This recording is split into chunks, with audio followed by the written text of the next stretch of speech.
Pues la verdad Luz, que Nuria antes de está que haciendo... hables tú después de Juanjo, mucho éxito, preciosa. Vale, ¿Vale? vale, Va a salir pues muy vamos. bien. Ah, sí, Ronda. Ya nos ha oído Nuria, nos ha dicho Ronda. Pues oye, saludos Nuria. Sé que estás haciendo un trabajo excelente y enhorabuena por todo lo que estáis haciendo, ¿no? Perdona, ¿ya Bueno, estamos si es... en el aire? No. Sí, sí, sí, estamos en el aire desde hace 10 minutos que estamos en el aire. Bueno, con Pero vuestro permiso, vale. Yo ya me vamos a callo dar entonces. comienzo a nuestra mesa de hoy. Buenas tardes desde Europa y buenos días desde el continente americano. Soy Farid Yazdani y bienvenidos a Orientaciones en tiempos de crisis. Un ciclo de mesas redondas donde trataremos de compartir conocimientos y generar aprendizajes que puedan transformarse en herramientas en la realidad de cada uno. Permítanme, antes de seguir explicando las dinámicas de nuestra mesa de hoy, expresar mi preocupación y solidaridad a todos los pueblos y personas oprimidas del mundo. Muchos son los que están sufriendo, sea por contextos contemporáneos, como los refugiados de conflictos armados, los emigrantes climáticos o por los contextos históricos, como la opresión racial y económica. En esta ocasión quiero enviar mis saludos y solidaridad a todas las personas que de forma especial están sufriendo las consecuencias de la pandemia de la coronavirus. Todos estamos inmersos en la misma tormenta, pero no en el mismo barco ni con los mismos medios. Bueno, dicho lo cual, quiero agradecer a Mamen Puello por su apoyo y ayuda en la organización de este ciclo de mesas redondas y el apoyo de la plataforma Gobernanza, que es un espacio para compartir conocimientos y forjar aprendizajes. Y agradecer también a todas aquellas instituciones y personas que me han inspirado y enseñado el valor y la importancia de la divulgación social. Y obviamente a mis invitados, el señor Juan José Manzano, la señora Mariluz Fresneda y el señor Sinuel Lozano, que tan generosamente han aceptado regalarnos su tiempo y conocimiento. La mesa de hoy se titula Lo rural, desafíos y oportunidades. Consta de 3 bloques de 20 minutos. Primero formularé una pregunta a cada uno de nuestros invitados y una vez concluidos los bloques daremos paso a responder a las preguntas de los participantes. Desde Huelva. Buenas tardes, Juanjo. Hola, buenas tardes, ¿qué tal? Gracias, bien. Gracias por aceptar mi invitación. No he tenido el placer de conocerle personalmente, pero he sabido a través de un amigo del trabajo tan interesante que desde hace tiempo está llevando a cabo y sin duda esto habla de su calidad personal y profesional. Así que espero que con el tiempo podamos construir una relación de mutuo aprendizaje. Para que le conozcan un poco más, les cuento que Juan José Manzano es mentor, emprendedor social y formador con más de 20 años de experiencia en el desarrollo de procesos de innovación social para la reactivación de comunidades rurales. En su titulación académica dice que es técnico superior en salud ambiental. Es además cofundador de Alma Natura Social Limitada y presidente de la Fundación Alma Natura. Actualmente es responsable del área de comunicación y desarrollo, donde implementa proyectos de impacto social en alianza con entidades públicas y privadas. Asimismo, dirige acciones de innovación social junto a grandes corporaciones. Y está en el proceso de hacer crecer B Corporation, una lógica de triple balance que redefine el sentido de éxito empresarial para hacer crecer la nueva economía de las empresas sociales en España. Juanjo, me gustaría que nos contaras la experiencia que habéis acumulado a través de vuestra organización sobre las oportunidades y los desafíos de vuestro entorno rural. Bueno, muchísimas gracias, Farid. Muchísimas gracias a Gobernanza también por la invitación. Estoy encantado de estar en esta tarde de sábado aquí con todos y con todas. Bueno, Alma Natura es una empresa social que trabaja conjuntamente en alianza público-privada, con estamentos públicos y privados, para la reactivación de la España rural, ¿vale? Lo llevamos haciendo desde hace 23 años, desde un momento en el que, cuando yo era muchísimo más joven, junto con otro equipo de personas y con otro grupo de amigos, decidimos rebelarnos con lo establecido. Y lo establecido en ese momento, con 19 años, era...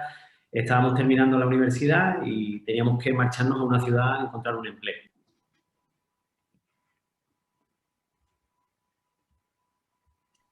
Ahora, sí, me habían silenciado.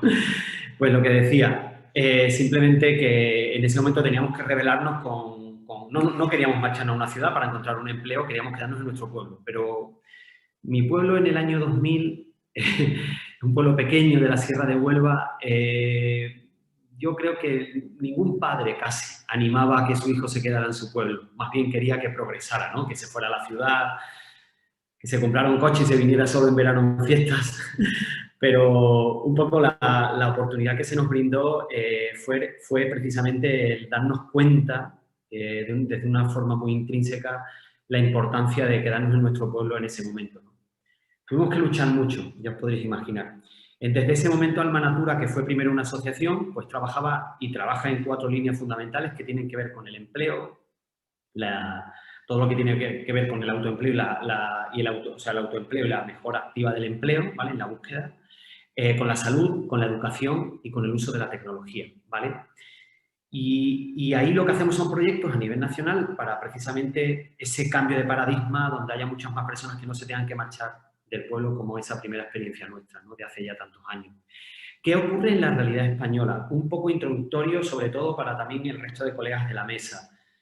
Bueno, lo que está ocurriendo es muy sencillo. Desde el año 2000 precisamente se ha reducido en un 50% la población. Si antes conformábamos el 16% de la población en España, ahora mismo somos solo el 8% de la población rural española. Y eso significa que la mayoría de ciudadanos en España se concentran en grandes ciudades como Madrid y Barcelona. Es decir, que el 85% de la población vive en ese 15% restante, ¿no? De territorio, con lo cual imaginaos la descompensación demográfica que existe, ¿no?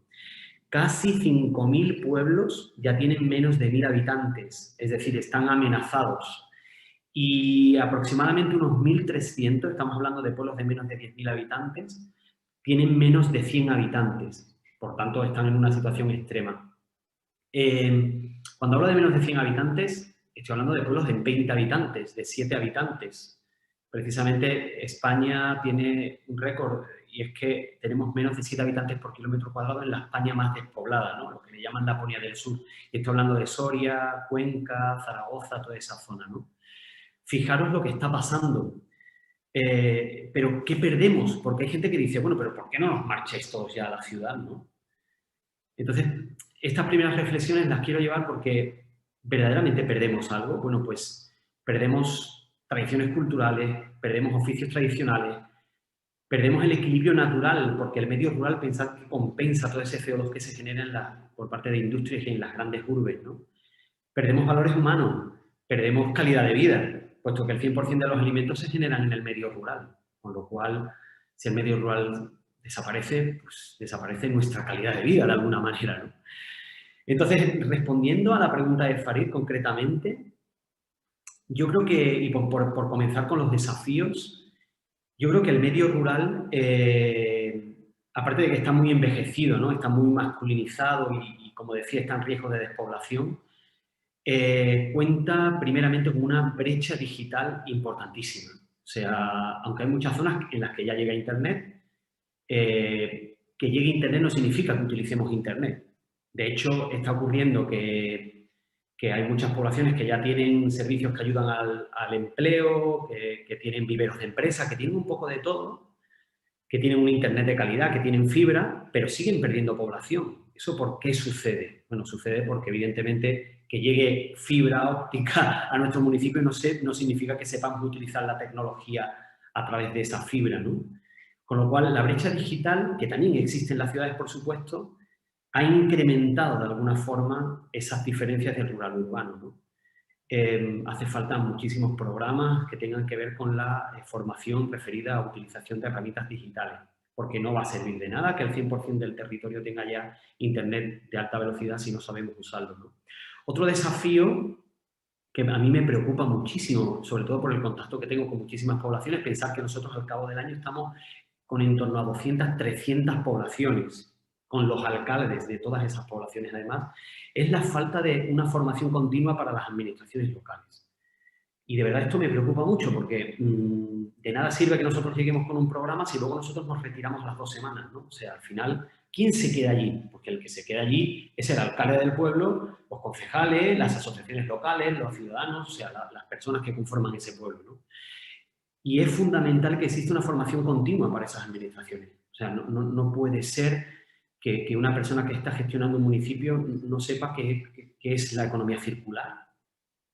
No puede ser. Si trabajas en empleo, tendrás que saber qué es economía circular, qué es una economía de triple impacto, tienes que conocer, porque mucha gente joven puede mostrarte el interés por montar un modelo de negocio en tu pueblo de esas características. Por lo tanto, la formación es absolutamente imprescindible para las administraciones locales, para todo el mundo, pero para las administraciones locales, que son precisamente los que generan ese efecto multiplicador y los que gestionan los recursos públicos, ¿no?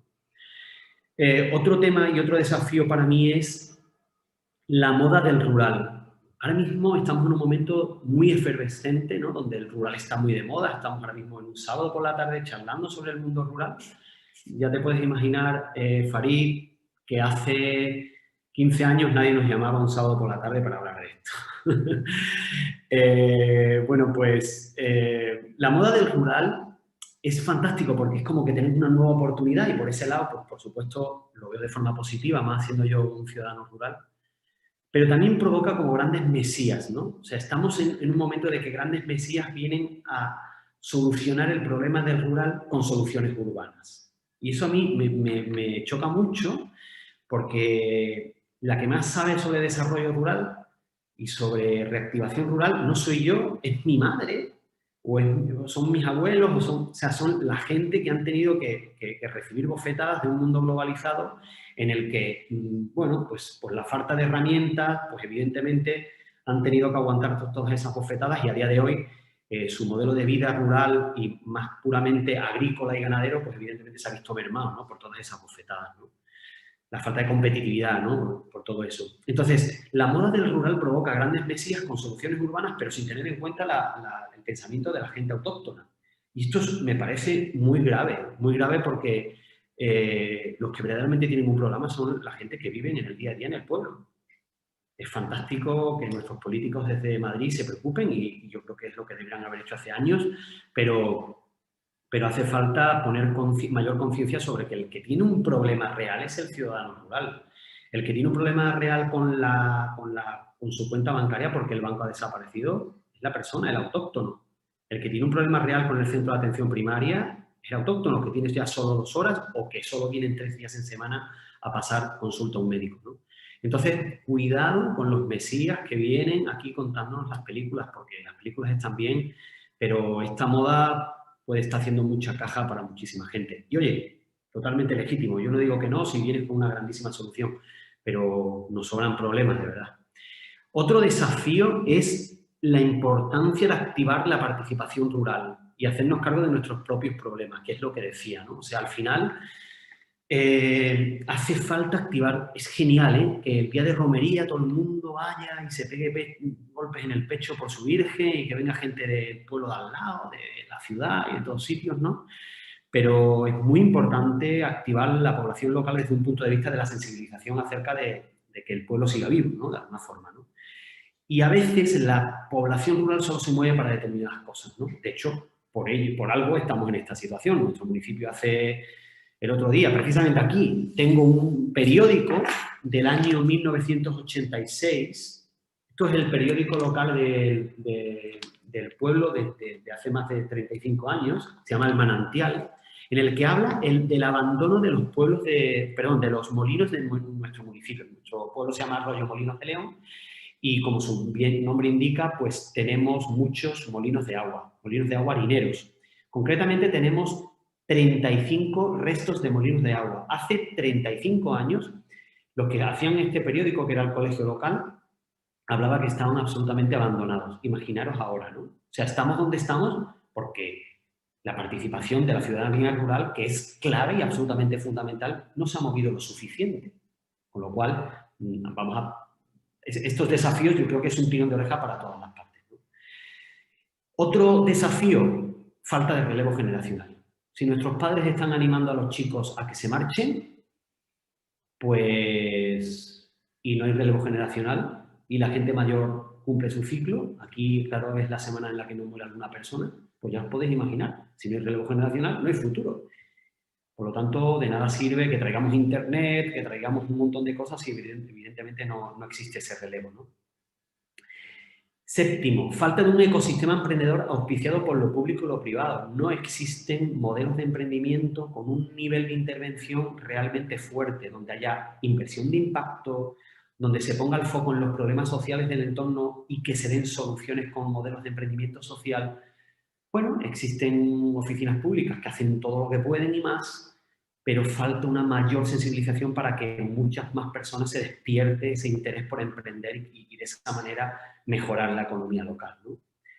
Y por último, yo diría que sé que esto es un tema peliagudo, por decirlo de alguna forma, pero es la lacra de los subsidios rurales, ¿no? La lacra que puede originar precisamente que la balanza vaya hacia un lado o hacia otro, ¿no? Evidentemente hay subsidios que son absolutamente necesarios en determinadas situaciones y por eso deberían de velar nuestras administraciones públicas para que ese subsidio llegue en su momento oportuno porque esa familia lo necesita, pero lo que no se puede es normalizar hasta un punto tal que haya personas que solo trabajan 4 meses al año, ¿no? Entonces, bueno, pues los subsidios han generado también una apatía en determinadas regiones que ha hecho que la gente no se mueva, ¿no? Y luego podemos conversarlo más detenidamente. Y para terminar, oportunidades. Pues oportunidades, a mí se me ocurren muchas, pero, por ejemplo, todo lo que tiene que ver con emprendimiento social y empresas con propósito. Es decir, no puede ser que se estén montando negocios que tienen que ver siempre con lo mismo, ¿no? A mí me contaba una oficina de emprendimiento aquí en Andalucía que hay bares que se cierran un viernes y que se vuelven a abrir el lunes. Y que es fantástico que se abran los bares, yo no digo que no. Precisamente el bar es ese sitio donde todo el mundo se junta en el pueblo. Pero parece como que si no hubiera más ideas de negocio. Digo bares, pero también puedo decir peluquerías, ¿no? Los bares y las peluquerías parece que en Andalucía es algo que nacen como setas, ¿no? Por favor, ¿por qué no reflexionamos sobre la importancia de dar respuesta a los problemas que tiene la población? Porque precisamente en esos problemas, en esos retos es donde están las oportunidades. Yo he hablado de desafíos, pues convirtamos esos desafíos en una oportunidad, ¿no? Por lo tanto, yo os pongo un ejemplo. Si existen muchas personas muy envejecidas en el ámbito rural, pues lo mismo un servicio de alimentos a domicilio podría ser una grandísima oportunidad. Ya, pero es que no tengo una cocina, necesito... Pero si es que hay bares que están entre semana prácticamente vacíos. Lo mismo esa cocina industrial que tiene además un registro sanitario se puede convertir en ese sitio donde se elaboran esas comidas para esas personas, ¿no? Es decir, tenemos que focalizar mucho y enamorarnos mucho de los retos que existen en el medio rural para encontrar respuestas legítimas que verdaderamente den soluciones al problema. Porque cuando demos soluciones al problema, vamos a generar empleo por un lado y por otro lado vamos a resolver y mejorar la calidad de vida de esos territorios. Con lo cual, el concepto de emprendimiento social es absolutamente clave para los entornos rurales. Y eso es una grandísima oportunidad. Segundo, todo lo que tiene que ver con nuevos... Uy, que se había ido. Todo lo que tiene que ver con nuevos yacimientos de empleo. Nosotros realizamos un estudio no hace mucho donde precisamente hablábamos de eso. Lo hicimos con un grupo de desarrollo rural hace relativamente poco. Y fijaros, desde una oferta integrada de experiencias singulares que sea personalizada para tipos de segmentos de turistas. Todo lo que tiene que ver con agrotecnología, ayuda a domicilio, transportes públicos comarcales, iniciativas de colaboración empresarial, ocio alternativo para jóvenes, venta de productos sin intermediario o de aprovechamiento de biorrecursos, comercialización y venta de nuevos productos que tengan que ver precisamente con productos ecológicos. Es decir, hay una serie de oportunidades en el ámbito rural que muchas veces no se tienen en cuenta, pero que están ahí. Lo que pasa es que, claro, yo soy fotógrafo y yo lo que sé hacer es fotografía. Y entonces me acabo montando un negocio de fotografía, aunque en mi pueblo no se case nadie en los últimos 20 este año. Pero soy fotógrafo y me va fatal, claro, me va fatal porque no hay la demanda, ¿no? Entonces, yo creo que existen los nuevos yacimientos de empleo, pero evidentemente tenemos que identificarlos, ¿no?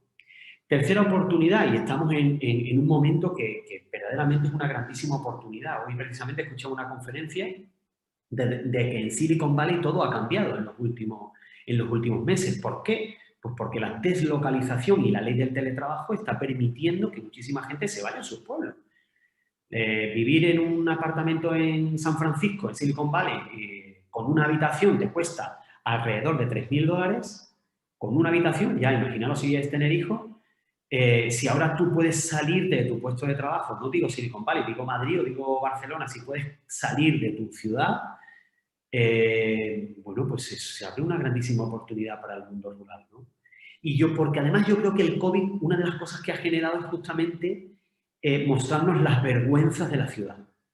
Todas esas vergüenzas que tienen que ver con los alquileres, como digo, con tener puestos de trabajo a más de una hora, con comer deprisa y corriendo sin comer esa comida de calidad, ¿no?, que ofrecen los pueblos cuando tú sales de tu puesto de trabajo porque está cerquísima, ¿no?, de la casa de tu madre, como me pasa a mí.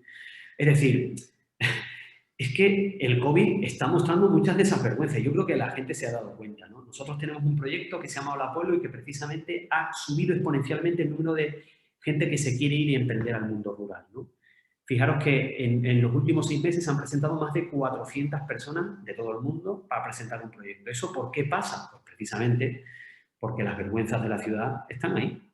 No estoy rivalizando, no tiene nada que ver con eso. Yo creo que tienen que existir puentes y sin lugar a dudas, pero sí que es verdad que hay vergüenzas que siguen sin resolverse, ¿no? No existe esa sostenibilidad de la que ojalá pudiéramos brindar porque la mayoría de ciudadanos en España viven en una gran ciudad. Y por último, bueno, pues lo agroecológico como oportunidad para los nuevos consumidores. El consumidor es cada vez más consciente y lo agroecológico es una grandísima oportunidad. Si lo agroecológico se cultiva, se gestiona, se trabaja en el mundo rural, convertamos a todos esos pequeños productores en productores de conciencia de alguna forma. Es decir, ellos se pueden convertir precisamente en esos protagonistas de ese consumo que viene, ¿no? Y eso es una oportunidad para el mundo rural. La economía digital, absolutamente también tiene una cabida importantísima porque no todo el mundo viene al pueblo y se pone a sembrar lechugas. Hay muchísima gente que gracias a sus plataformas online están vendiendo productos y tenemos muchísimos ejemplos, ¿no? Entonces, la economía digital es fundamental, pero evidentemente requiere de una formación importante, ¿no? Y por último, yo destacaría una reflexión que nos costó mucho entenderla en Alma Natura, pero que creo que también es clave, ¿no? Y es que nuestras diferencias son nuestras mayores fortalezas. Yo recuerdo cuando nosotros no poníamos ni la dirección de nuestra oficina por estar en un pueblo de 900 habitantes, en el sur, en una provincia como Huelva, ¿no?, que está un poco alejada de todo, ¿no? Y siempre decíamos, es que si lo ponemos lo mismo, nuestros aliados públicos o privados no nos van a tener en cuenta, porque ¿quién se va a fijar en nosotros, no en un pueblo tan pequeño? Y tal vez, justamente, el aprendizaje de todos estos años es eso, ¿no? Nuestras diferencias son nuestras mayores fortalezas. Precisamente por estar en un pueblo tan pequeño es lo que precisamente te diferencia del resto, ¿no?, que está en polígonos industriales o en sitios donde casi todo el mundo hace lo mismo, ¿no? Sigamos fomentando estas diferencias. Nosotros en este momento estamos rehabilitando un antiguo molino de aceite, es un legado para nuestro pueblo y es una manera de gestionar también ese bien común. Y estamos muy orgullosos de poder empezar a recibir teletrabajadores, por ejemplo. Así es que, nada, quedaros con eso. Nuestras diferencias son nuestras fortalezas. Muchísimas gracias, Farid, y nos vamos al siguiente conference. Muchas gracias, Juanjo. La verdad que ha sido muy interesante tu exposición, muy lúcida, y nos ha aportado muchos datos. Y hay dos cuestiones que me gustaría resaltar de todo lo interesante que has comentado, que ninguno realmente se desmerece de no repetirlo, ¿no? Tendría que volver a repetir todo lo que has dicho. Uno, que el ejemplo que ponías, lo del bar que entre semana le falta clientes o clientela para comer, y aquellos que no tienen medios para cocinar para esa población envejecida, me hace reflexionar que necesitamos una cultura cooperativa, de salir de los modelos competitivos y donde poder unir cada uno desde su ámbito, talentos, fuerzas, ingenio, definitivamente cooperar para, entre todos, entre los que ocupan, entre los que están en esa zona, encontrar la solución, no solo para sí mismos, sino para el entorno, verse como un elemento del conjunto. Entonces, uno es la cultura de cooperar. Luego, otro elemento que comentabas al final de tu exposición, que también me ha llamado la atención y creo que podría ayudarnos también su implementación, es comprender lo de la diversidad, ¿no? Es decir, nuestras fortalezas están en nuestra diversidad, ¿no? Pues hay un gran eslogan, ¿no?, que hace ya casi un siglo que va viajando por el mundo, ¿no?, lo de la idea de unidad en diversidad, ¿no? Es comprender cómo podemos ser distintos, ser diversos, pero a la vez por estar unidos, ¿no?, y no uniformes. Muchísimas gracias, Juanjo. La verdad que ha sido una exposición muy interesante y muy lícita. Y estoy seguro que la gente que nos está siguiendo les ha servido para ver ese panorama, ese eslogan del rural, no tan ya como eslogan, sino como una realidad en sí, ¿no? Bueno, vamos a dar paso a nuestra siguiente invitada. Permítame que yo coja mi chuleta, porque si no, sin ella estoy perdido, ¿no? Y es Mariluz. Desde Albacete. Buenas tardes, Mariluz. Creo que no has quitado tu... Aquí estoy. Buenas tardes. Vale, muy bien, muy bien. Ya has activado, Me escucha bien, has sí. activado tu micro. Fenomenal, gracias. Bueno, pues permítame que yo vuelva a mi chuleta. Perfecto. Bien. Pues desde Albacete, buenas tardes, Mariluz. Tampoco tengo el placer de conocer a Mariluz personalmente. En fin, en esta mesa ha sido esta nuestra realidad de hoy, pero bueno, tengo esperanza de que podamos conocernos, ¿no? Pero tenemos un amigo común que ha hablado de ella y de su calidad personal y profesional, así que espero que con el tiempo podamos construir una relación de mutuo aprendizaje. Para que la conozcan un poco más, les cuento que Mariluz Fresneda es presidenta provincial de FADEMUR, Federación de Mujeres Rurales, en Albacete, Castilla-La Mancha, técnica especialista en gestión de empresas agrarias y turismo sostenible, actualmente dando servicio desde las oficinas de UPA en Castilla-La Mancha, especialista en comunicación, emprendimiento y desarrollo rural dirigido a mujeres que viven en zonas rurales, formadora de cursos en autoestima, emprendimiento femenino, turismo rural sostenible y creación de negocios en zonas rurales. Desde FADEMUR desarrolla proyectos como Tierra de Emprendedoras para visibilizar los trabajos y negocios de mujeres junto a la lanzadora de emprendedoras Ruraltivity.com, que es la página www.ruraltivity.com, y proyectos de igualdad en las explotaciones agrarias. Mariluz, también me gustaría que nos contaras desde la experiencia de tu organización los desafíos y las oportunidades del entorno rural, en este caso para las mujeres. Pues muchísimas gracias, Farid. Encantada de estar con vosotros. Muchas gracias a Juan José Manzano, porque además tenemos ahí pues un denominador común en la forma de trabajar, no solo porque estamos en el mundo rural, sino porque, bueno, pues como emprendedor social, como dentro de esa comunidad rural, pues al final trabajamos un poco en una línea muy parecida. Decir que estoy contenta porque al escucharle me acabo de dar cuenta que lo estamos haciendo bien desde FADEMUR y lo estoy haciendo bien yo dentro de mi trabajo como tal en el mundo rural. Y os voy a explicar por qué. Porque cuando estábamos hablando de la brecha digital es uno de los puntos que yo tenía para desarrollar, porque realmente es uno de los problemas donde nos encontramos a la hora de trabajar en las zonas rurales. Porque cuando hablamos de emprendimiento y sobre todo dentro de zonas pequeñas, rurales, donde la economía básicamente parte de la agricultura. Por eso también FADEMUR es una rama de las mujeres rurales y trabajamos a mano con la Unión de Pequeños Agricultores, que es UPA.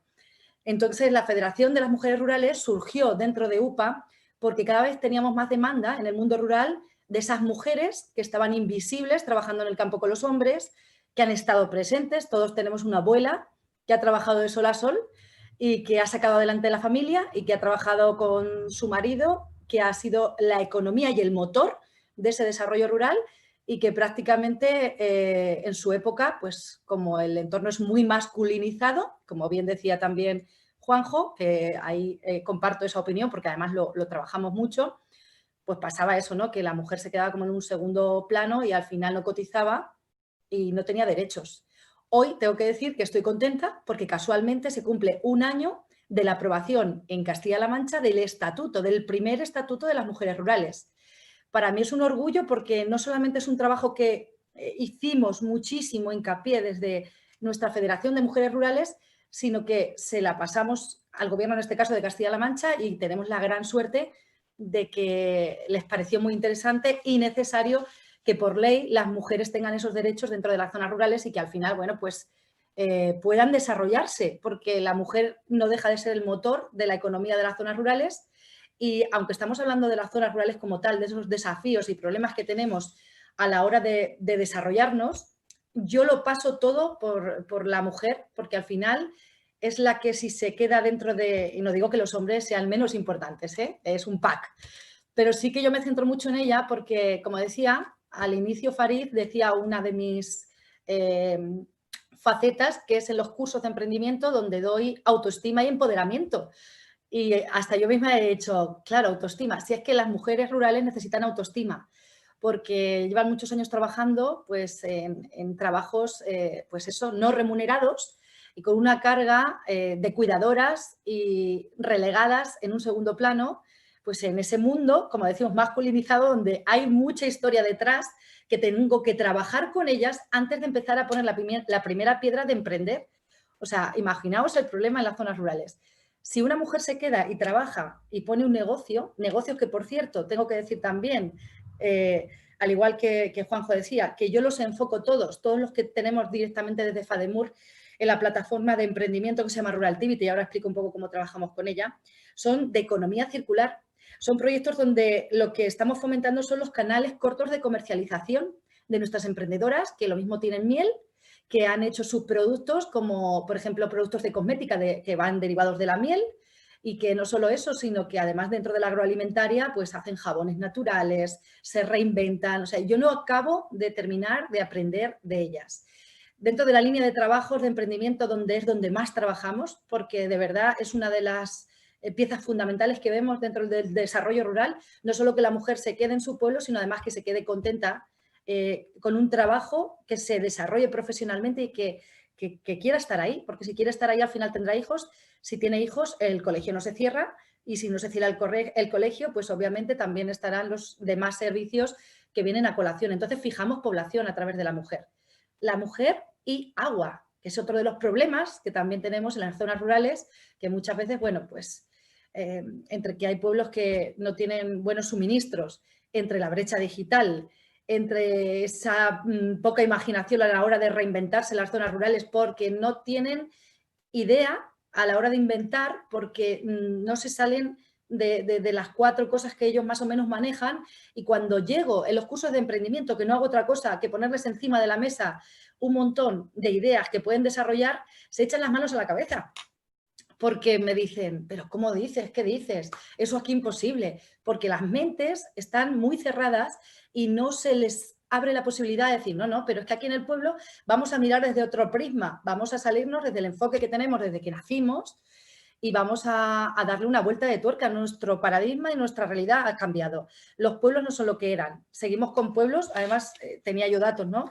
Prácticamente aquí los tengo en Castilla-La Mancha. Tenía las mujeres que en cada una de sus facetas vitales, como decía yo, son casi la raíz de nuestra tierra. En Castilla-La Mancha hay un 70% de municipios que son de menos de 1000 habitantes. y la tasa de ruralización de las mujeres manchegas es del 16% frente al resto de España, que es de un 6%. Unos datos que además reflejan la importancia de la mujer en ese desarrollo en el ámbito rural al que hago alusión. Por lo tanto, por eso digo que las mujeres somos muy importantes. Tenemos que ir a la PAC y en el PAC con los hombres. Pero en este caso hay que trabajar con ellas de manera distinta, porque llevan esa mochila que es voluntaria e involuntaria, quiero decir, por generación y por educación y por que nos ha tocado esta vida, ¿no? Las mujeres llevamos un peso que cuando voy a un curso de emprendimiento y tienen una idea, lo primero que tengo que trabajar con ellas es la autoestima, porque cuando por fin ellas se lo creen, que es lo que más me cuesta, que se lo crean, y lo ven de verdad viable y lo quieren hacer, llegan a su casa y vuelven y al día siguiente ya no lo quieren hacer o me ponen pegas, porque o su madre o su marido o el entorno ha dicho ¿dónde vas? ¿Y qué necesidad tienes tú? Y aquí en el pueblo, ¿y cómo te vas a meter en ese lío? ¿Y qué haces con tus hijos? No tenemos guarderías, no tenemos un horario flexible para esa conciliación de la vida familiar y laboral. Ese es otro punto que me gustaría añadir a todos los que antes han salido. La conciliación de la vida laboral, que no es cosa solo de mujeres. La conciliación es cosa de hombres y los hombres en las zonas rurales tienen que concienciarse de que las mujeres tienen también su derecho a desarrollarse profesionalmente, pero que también tiene que ocuparse del 50% de las tareas que en este caso les corresponde en el hogar, como esa corresponsabilidad que es de dos. Entonces, ahí hay mucho que trabajar también y es otro de los puntos que, bueno, podríamos unir a la lista. Entonces, por ir resumiendo, como os decía, porque me gustaría hablar de tantas cosas, dentro de FADEMUR, que es la Federación de Mujeres Rurales, estamos a nivel nacional, estamos en Castilla-La Mancha y humildemente desde Castilla-La Mancha dirijo de alguna manera o coordino todo lo que es la provincia de Albacete. En la provincia de Albacete tenemos convenios con la Diputación donde tenemos el proyecto Tierra de Emprendedoras y Tierra de Emprendedoras no es otra cosa que esas mujeres emprendedoras, luchadoras de sus pueblos, las hemos ido reclutando, las ayudamos y acompañamos en todo el proceso de emprendimiento y las que ya tienen alguna idea de o artesanía o agroalimentaria o algún modelo de proyecto que puede ser viable mostrar, algunos ponen sus negocios tal cual y les ayudamos en todo el proceso hasta el final y otras las llevamos en una especie de ferias que hemos realizado durante 4 años, rotándolas por todos los pueblos, donde ellas mismas ven que sus productos los pueden vender, donde se ven valoradas, donde les hacemos mediáticamente todo un book y les anunciamos ante la sociedad para que la gente cuando vaya a nuestras ferias se conciencie de que Tierra de Emprendedoras es un proyecto donde compras un producto que tiene valor añadido, que lo ha hecho una mujer en un pueblo y que gracias a que tú le compras eso, ella ve que su autoestima mejora, porque se cree de verdad su proyecto y porque además permite que el dinero que tú le das está económicamente ayudándole para que siga adelante. Entonces, al final, tenemos una serie de objetivos y trabajamos en una línea que va muy acorde al desarrollo completo. De hecho, tenemos hasta programas donde empezamos con ellas, ponen sus negocios y llevamos el acompañamiento hasta el final. O sea, es que cogen el teléfono y me llaman, ahora tengo tal problema, ahora cómo puedo tal, o cuando lo tienen ya iniciado en el pueblo, pues al final problemas que les surgen al cabo de los años, hacemos un seguimiento. Entonces nos parece tan importante esta labor que seguimos con ella. Este año con la pandemia nos hemos reinventado y estamos haciendo una página web, tierradeemprendedoras.com, me parece al final que es, porque va a salir en Navidad, donde todos los productos de las emprendedoras que tenemos en las comunidades diferentes de Castilla-La Mancha van a estar expuestos, tipo pues un portal de comercialización, y las personas que quieran pueden entrar y comprar directamente la miel de mi amiga de Tobarra, y digo amigas porque ya forman parte, la verdad, que de una familia, o pueden comprar otros productos que tenemos, huevos ecológicos, huevos camperos, tenemos de todo. No solamente agroalimentaria, tenemos otro tipo de productos también. Lo que quiero decir es que cada vez más los negocios son más diversos, las mujeres en ese relevo generacional cada vez más también se están metiendo en el campo. Trabajamos también por la ley de titularidad compartida, que además está en un cajón y la estamos desempolvando, para que también nos ayuden los gobiernos, las instituciones en general y se conciencien de que necesitamos una discriminación positiva para esas mujeres que están con los maridos en las explotaciones, que al final solo cotiza él y que ella a lo mejor pues no se pone como y dice yo ayudo a mi marido. no ayudas, estás trabajando, entonces tienes que tener los mismos derechos y también se te tiene que visibilizar. Y todo eso junto a la corresponsabilidad, junto a los programas de emprendimiento, junto a la brecha digital, junto a los servicios, transporte y las nuevas ideas de negocio que van surgiendo, al final forman pues un engranaje que es en el cual nos vamos moviendo.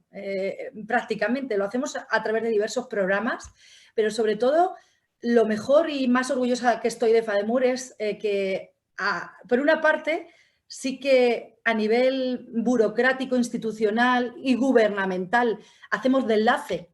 Como bien decía Juanjo, que lo difícil a veces es eso, ¿no? Porque trabajamos con un centro de la mujer, está muy bien. Ellas tienen sus recursos y como funcionarios tienen sus límites.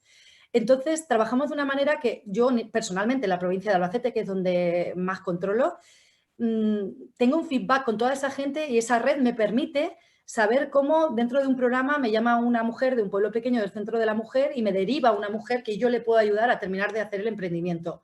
O tengo conexión con el Llanero Solidario, que es otra asociación de Albacete muy potente, que trabaja con personas para insertarlas laboralmente en el mundo rural y para formarlas. Una vez que las forman, a veces salen proyectos súper bonitos que me derivan para que realmente acaben de instaurarlos en las zonas. El último, yo os digo, fue la semana pasada. Me llamó una mujer que está dentro de estos programas y me dijo que tiene una idea. Está en su pueblo, para que veáis las situaciones que me encuentro. Me dice que está divorciada y tiene un niño de 9 años.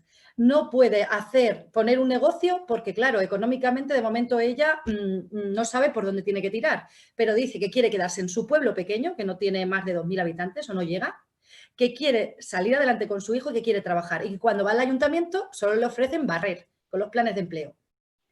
Y ella quiere poner su negocio y cuando dice la idea de negocio que tiene, se echan las manos a la cabeza y le quitan la idea. Entonces, el negocio que tiene esta chica, y además que se ha formado, y hemos ido incluso a una empresa a ver cómo se desarrolla para poder llevarlo a cabo, es humus de lombrices que va a hacer abono en una zona donde se controla y donde tiene un mercado, un nicho de mercado que creo que está bastante bien.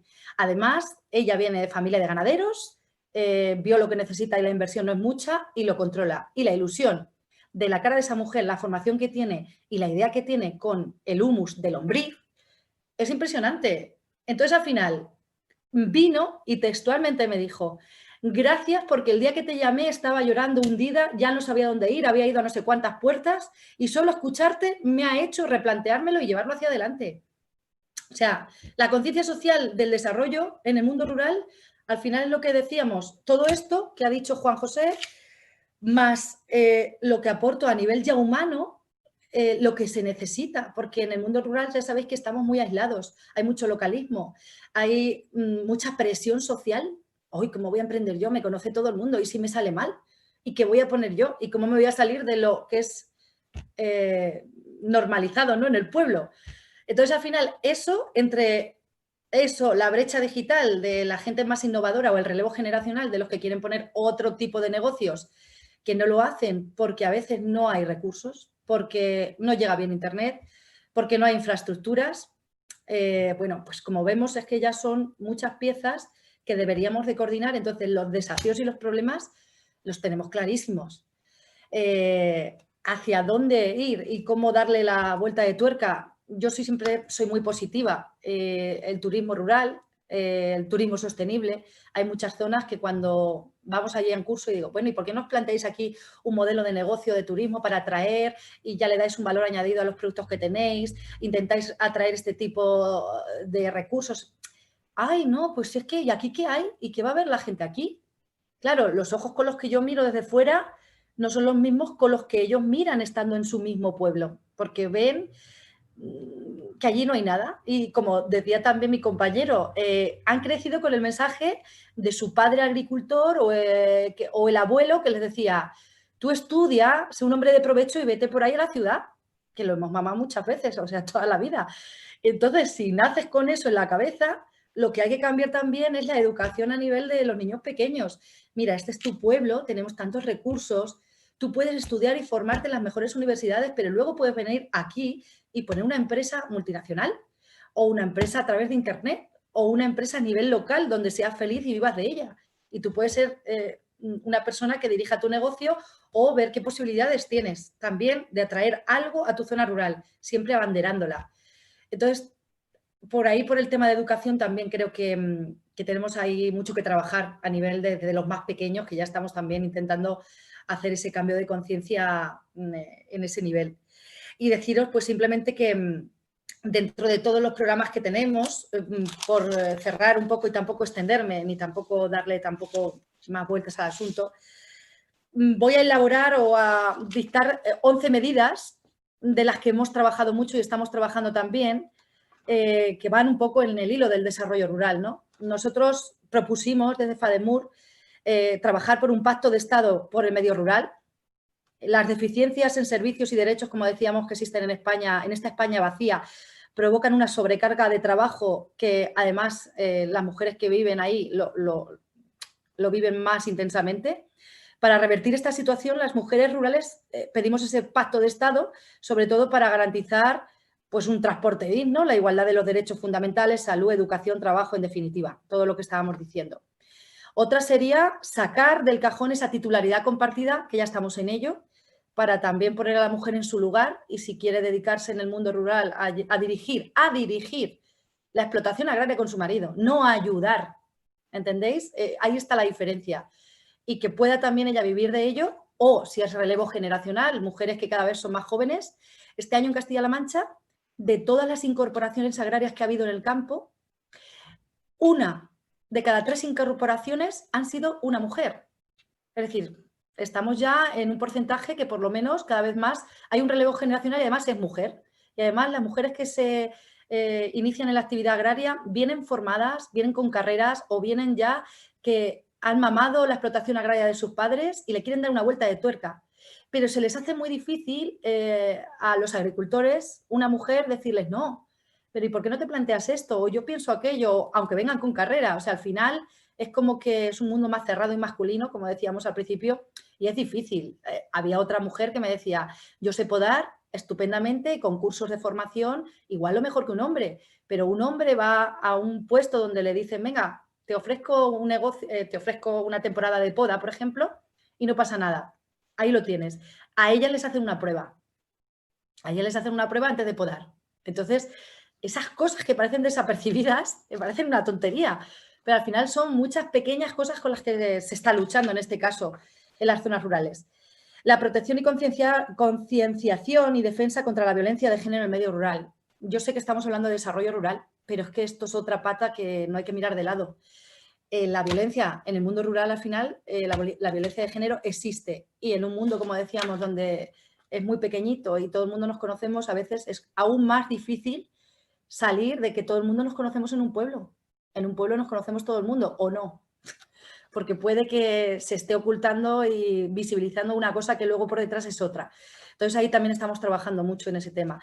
La participación en la toma de decisiones en los órganos de gobierno, de lo que son las mujeres. Dentro del cooperativismo, las mujeres tienen un alto porcentaje en las cooperativas, pero en lugares de servicios o de oficina o comúnmente más normalizados de mujeres.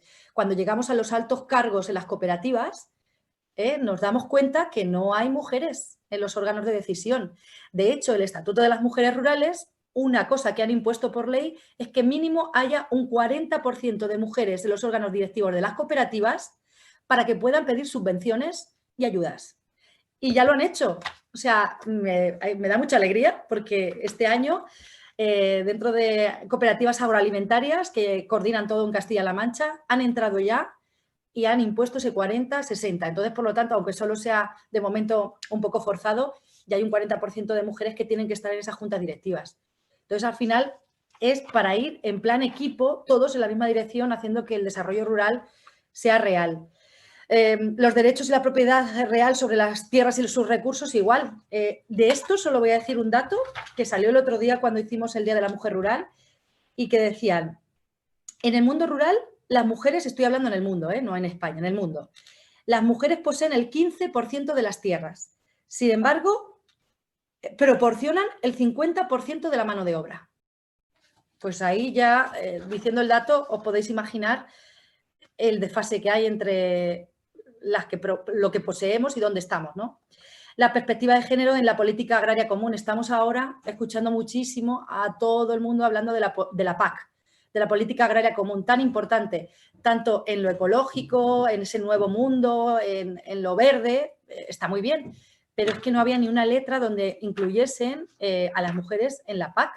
Entonces, las mujeres piden esa perspectiva de género y que también, bueno, pues se les atienda dentro del sector agrícola y dentro del desarrollo rural, pues específicamente cómo se les puede incluir y cómo pueden ayudar a ese desarrollo rural. El desarrollo de canales cortos y mercados de proximidad. Ahí en FADEMUR estamos trabajando mucho con ello, ya tenemos plataformas y canales cortos de comercialización, porque vemos que también me parece a mí que es fundamental. De hecho, creo que aquí en Castilla-La Mancha, esta semana, ha salido por fin la aprobación de la venta directa de los agricultores, donde ya pueden directamente vender sus productos. Entonces, creo que por ahí también es un acierto. El programa de género y tecnología que termine con la brecha digital. Esto también, pues eso depende también de la voluntad política y económica, pero que la brecha digital existe y que hay pueblos donde vas y no tienes ni una línea en el móvil, y que voy a dar cursos de alfabetización de informática, y digo yo porque es que estoy al pie del cañón y me encuentro con pueblos que no tienen ni ordenadores. A veces los tengo que llevar yo a pedirlos o nos apañamos como sea. Entonces, ese es otro problema. Y por último, el impulso del cooperativismo y proyectos colectivos de y para mujeres. No solo en general ya como tal, sino también de y para mujeres. Porque a todo lo que habéis dicho antes, yo he puesto hoy la nota de mujer, me ha tocado, pero es que es mi tema, y es que creo que somos muy importantes en ese desarrollo, porque las mujeres somos el 50% de la sociedad. Entonces, al final, creo que si nos incluyeran y se nos pusiera a la par en la misma línea de salida, y digo si nos pusiera porque afortunadamente hemos avanzado mucho, pero sí os digo que los pueblos todavía me encuentro con situaciones muy desiguales y con muchas barreras de triple discriminación muchas veces que necesitan ellas superar a la hora de poner cualquier negocio. Entonces, termino también con otra cosa. Cuando habíais hablado de los negocios de comida, hace 2 semanas estuve en un pueblo de Cuenca que se llama Casas de Fernando Alonso. Tampoco llega a los 2.000 habitantes. Y hay una de mis emprendedoras que lleva el bar local de, ¿cómo se dice?, de los abuelos, el del pueblo, el centro de día, y tiene también pues, el bar, ¿no? Y dice que ha estudiado la población y que hay una población muy envejecida y que la mitad de los viejecillos, pues claro, hay muchos que no pueden comer o no saben, y se está haciendo el proyecto de cómo llevar la comida a domicilio. ¿Y cuál es el problema?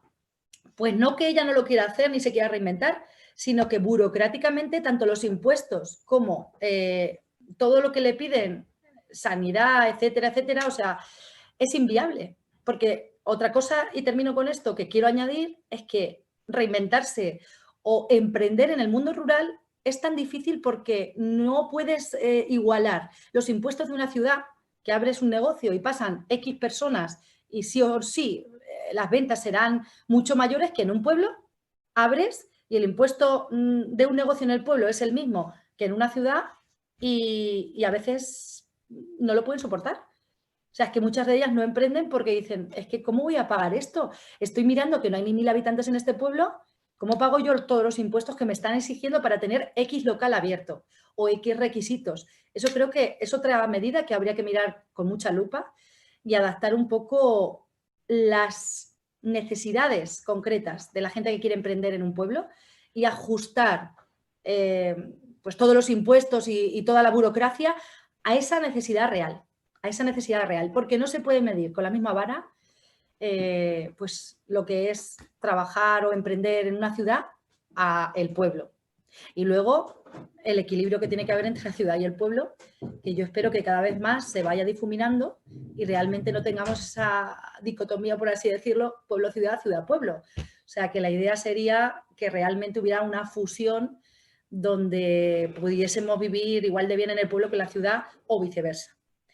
Tenía tantas cosas que decir que creo que más o menos por encima he tocado todo y lo hablo básicamente desde el corazón y desde mi trabajo diario, porque aunque tenemos al final todo el mundo pues como muchos papeles, con muchas normas y formas de trabajo, con programas, pero al final cuando estás a pie del cañón, yendo a los pueblos y escuchando a las mujeres, el otro día me comentaba otra, algo que también reivindico mucho y lo digo en mis charlas. Decía, es que ser mujer en un pueblo pequeñito, o bueno, ser una persona en un pueblo pequeño, me da igual, mujer o hombre, significa, en el mío, es estar todo el día siempre con el coche, con el depósito de gasolina lleno en la puerta de la calle.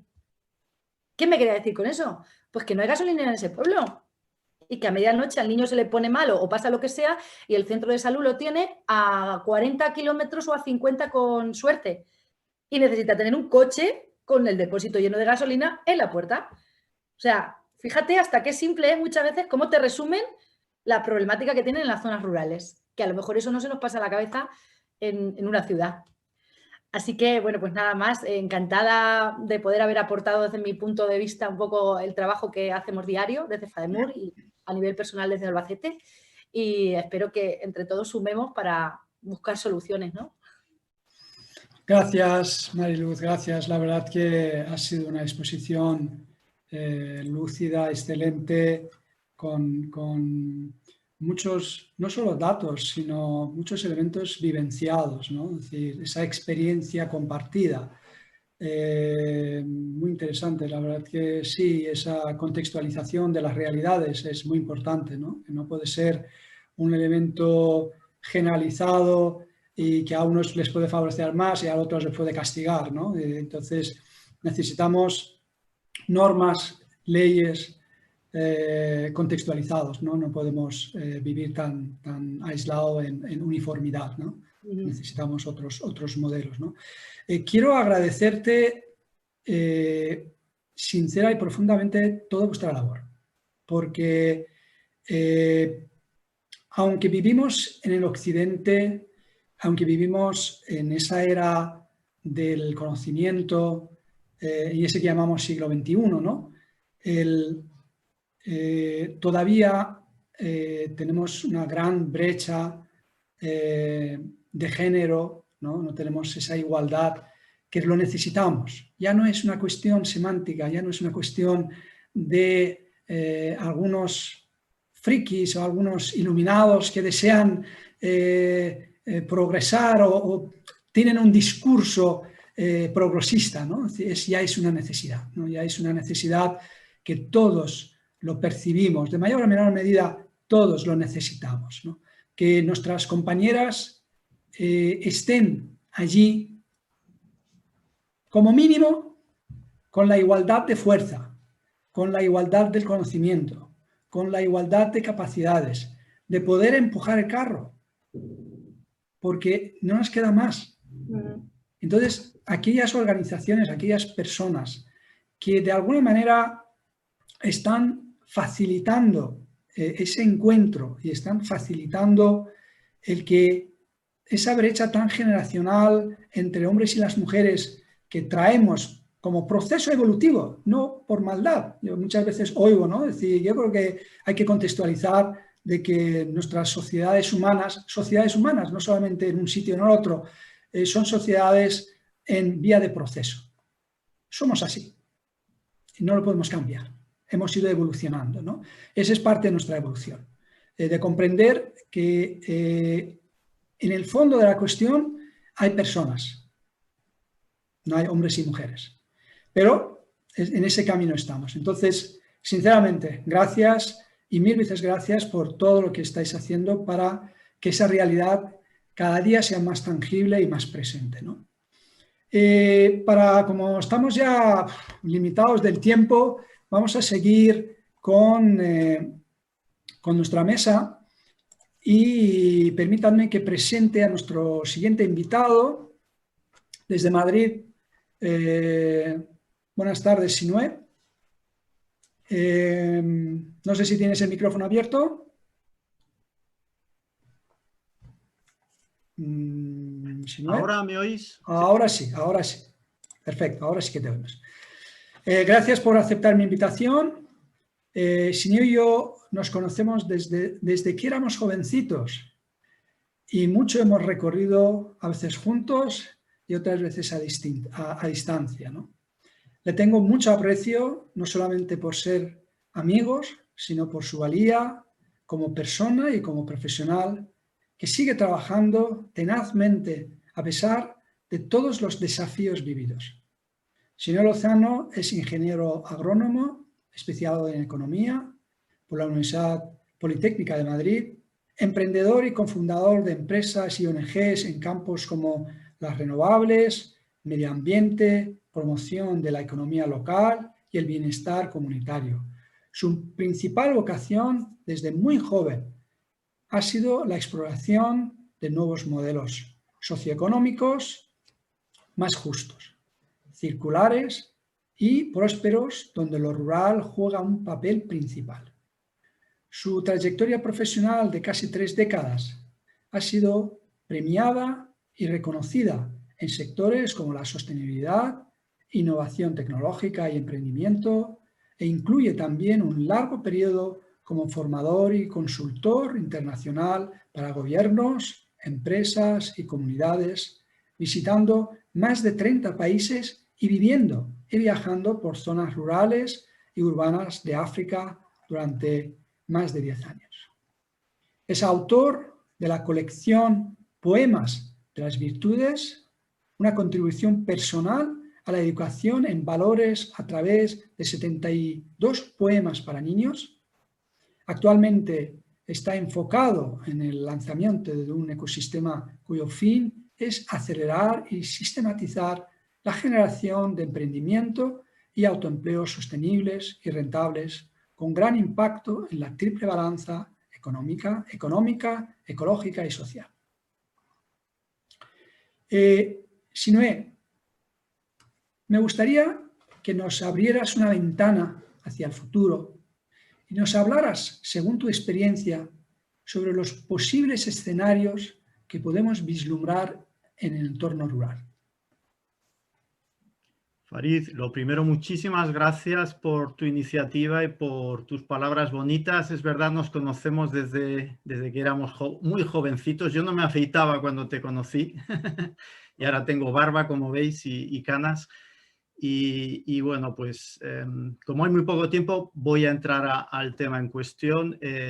Juanjo, Luz, ha sido un placer disfrutar este ratito pequeño escuchándoos, pero me consta que a mí me agradaría horas poder estar escuchándoos y que pudieseis compartir esas experiencias de acompañamiento a otras personas, esos aprendizajes que solo se ganan en la acción, ¿verdad? En una acción significativa. Entonces, a mí me toca no repetir cosas, sino intentar abrir esa ventanita hacia el futuro. Y sobre la situación del mundo rural, de la agricultura, ya habéis dado pinceladas vosotros. Voy a intentar pasar rápido sobre ello. Sabemos que la mayoría de la población del mundo, y quiero hablar del mundo, no quiero hablar solo de España, porque creo que en distintos contextos culturales está sucediendo lo mismo, el abandono de las zonas rurales.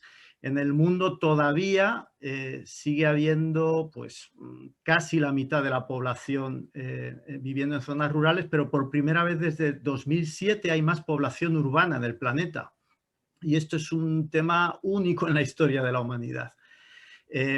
La agricultura familiar sigue sosteniendo, a pesar de estos cambios acelerados que está habiendo, desde mitad del siglo XIX aproximadamente, que comenzó esa gran migración de población del mundo rural al mundo urbano, sigue habiendo, según FAO, más de 500 millones de explotaciones agrícolas y producen aproximadamente el 80% de los alimentos del planeta. Fijémonos, sobre todo ahora en la pandemia, qué fundamental es eso de cara a la seguridad alimentaria y nutricional del planeta, la lucha contra la pobreza, atenuar los efectos del cambio climático, la conservación de la biodiversidad y el paisaje. Afortunadamente, la ONU ha declarado estos años, de 2019 a 2028, la década de la agricultura familiar. En España, me parece que ha sido ayer o hoy, he leído un artículo muy interesante que quería compartir alguna pequeña mención aquí. Se han dado cuenta también del papel que ha jugado la atomización del tejido agrario en múltiples pequeñas empresas y productores para poder abastecer a los consumidores durante la pandemia. Es decir, lo que antes se consideraba una debilidad, la atomización del tejido agrario, ahora se ve como una fortaleza. Y además es un sector que es independiente a las crisis, sea la gran recesión que hubo económica o este tipo de situaciones. Se suele mantener empleo y actividad por sí mismo. Otra cosa es que analicemos por qué se está perdiendo esa población, ¿no?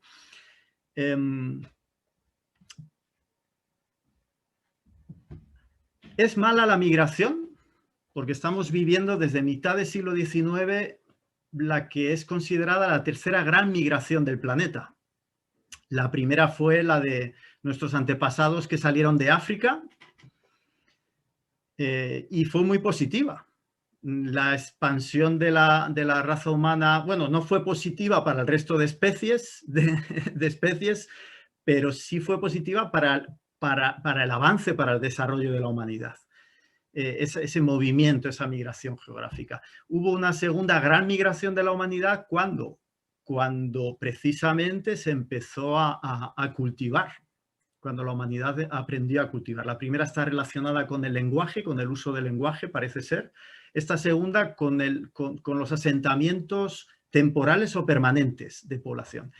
Y la tercera ha sido la que estamos hablando, la gran tercera migración de la que hablan los expertos, es la migración que comenzó en el siglo XIX y que en 2007, como comentábamos, ha llegado a superar la población urbana a la población rural, es decir, el abandono. Imaginémonos que en 1800 solo había un 5% de población urbana en el mundo. Es decir, a finales del siglo al inicio del siglo XX se había triplicado la población urbana, es decir, se había mantenido más o menos constante incluso durante el periodo de la Revolución Industrial, pero durante el siglo XIX comenzó una aceleración del movimiento de la población de las ciudades, más aún en áreas industrializadas como Europa, por ejemplo. Y ya el punto ya paranoico de esta situación es ver las megaurbes del planeta. Solo en los 20 mayores núcleos urbanos del planeta, megaurbes del planeta, viven más de 400 millones de personas. Es toda la población del planeta Tierra durante miles de años concentradas en pequeños puntos del planeta. Esto genera falta de alimentos y de agua, problemas medioambientales, de salud, mentales. Entonces, se está abandonando grandes zonas del planeta donde se ha sostenido la economía, se ha sostenido a la humanidad, el mundo rural, se está despoblando y también está generando una desconexión de nuestra propia realidad, porque hay una dimensión vinculada a nuestra propia realidad que habéis comentado vosotros, Juanjo, también y Luz en algún momento. Entonces, decíamos, la migración no es mala por sí misma, pero actualmente lo que vemos, se habla de crisis migratoria, todo lo que está implicando. Entonces, dejando a un lado lo que son las migraciones hoy en día de millones de seres humanos que están sucediendo hoy en día vinculadas a conflictos, etcétera, la gran migración de la que hablan los expertos, como decía, esa tercera gran migración con la que seguimos todavía es la del mundo rural al mundo urbano. Lo rural y los agricultores, sabemos, están marginados de las políticas, viviendo en pobreza. Insisto, hablo en clave global, no solo a nivel de España. Comprendemos todos lo esenciales que son para la sociedad y, sin embargo, vemos la situación precaria en la que se vive, hasta el punto de que existe una anomalía explicada por un historiador cuyo nombre ahora no recuerdo, que dice que en los países donde hay más producción y más mundo rural, perdón, más población rural, es donde más problemas de hambre hay y más pobreza hay. Sin embargo, donde hay exceso de alimentación, incluso problemas de sobrepeso, es en los pocos países avanzados. Vemos que ¿por qué se mueve la gente? ¿Por qué ha abandonado el mundo rural? Por una necesidad de prosperar. de buscar dignidad, de buscar satisfacer unas necesidades básicas como comer, etc. Sin embargo, esas poblaciones que llegan a las ciudades en muchos lugares del mundo acaban viviendo de manera más miserable de la que vivían cuando vivían en zonas rurales. Es otra de las paradojas de esta situación que se está dando en esta migración y que parece que hay una crisis y que hay una cuestión de fondo que tenemos que tratar de identificar. Entonces, quisiera comentar 4 conceptos. Uno es el concepto de centralidad, el concepto de que lo rural no solo ha de ser tratado en igualdad con lo urbano, sino que tiene prioridad, tiene preferencia. Hay que comenzar por lo rural. Para cambiar el modelo, para transformar la sociedad, tenemos que comenzar por lo rural. Otro concepto es el de sostenibilidad, sobre el que pasaré muy rápidamente porque creo que ya habéis comentado bastante.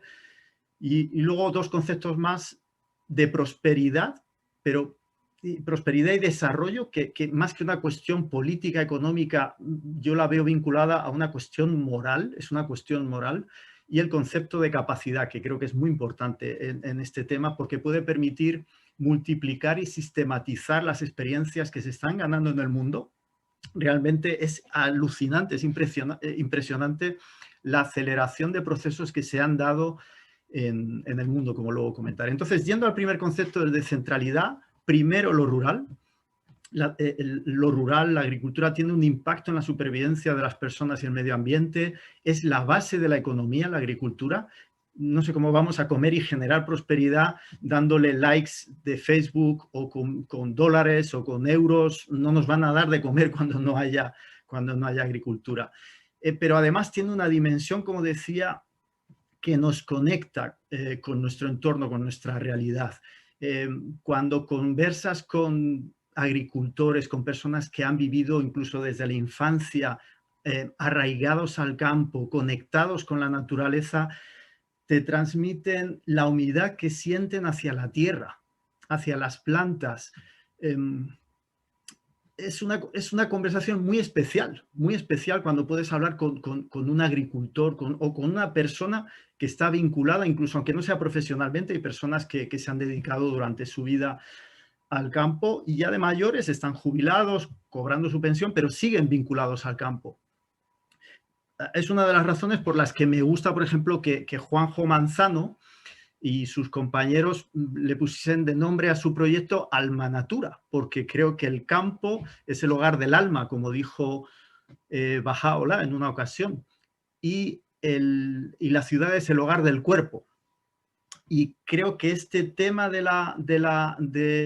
problema que vivimos, de la migración, del abandono de lo rural, tiene mucho que ver con esa desconexión de nuestra realidad. Es una fuente de inspiración del campo. Hoy en día, sin embargo, el sistema agroalimentario todo el sistema agroalimentario está basado en las necesidades de los consumidores más que de los productores. Está centrado en ciudades, descuidamos pueblo y campo. Y lo que hay que hacer es priorizar y fortalecer la agricultura, comenzando a nivel de la aldea, con las necesidades de la población rural en primer lugar. No queda más remedio, es el punto de partida. El otro concepto es la sostenibilidad, a nivel de triple balanza, como hemos visto. Comentaba que en los últimos años, sobre todo, al menos en España, en la última década, he visto una aceleración simultánea de 3 procesos.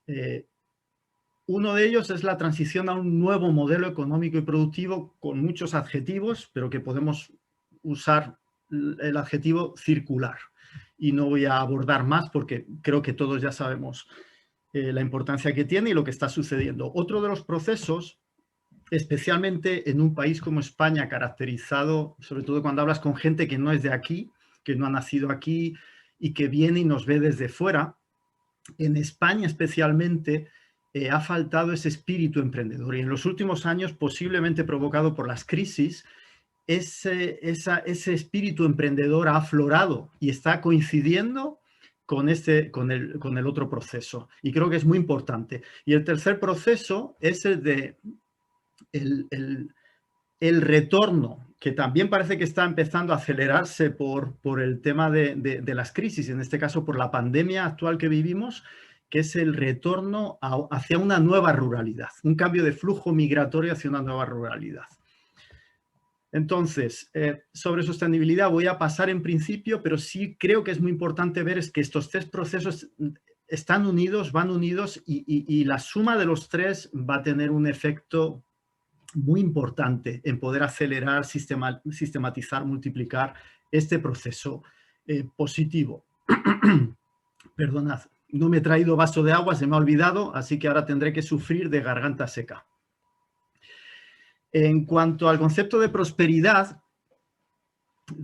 los que somos un poquito más viejos, pues nos acordamos cuando éramos jóvenes pues de la emoción de los años 90, la emoción que había con el cambio de mentalidad, la caída del muro de Berlín y muchos otros procesos, las cumbres mundiales que empezaron a generarse, la cumbre de Copenhague de 1995, que hablaba de desarrollo sostenible, libros fantásticos que fueron editados y que fueron inspiradores para ir adquiriendo cada vez una visión más amplia del desarrollo, ¿no? Donde está incorporado este concepto de lo rural.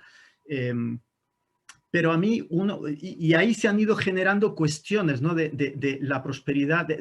Hay unos supuestos materialistas de la sociedad, de la economía, de nuestra propia naturaleza, que han influido muchísimo en nuestra forma de pensar y de ver el mundo. Y eso ha tenido consecuencias en nuestras acciones.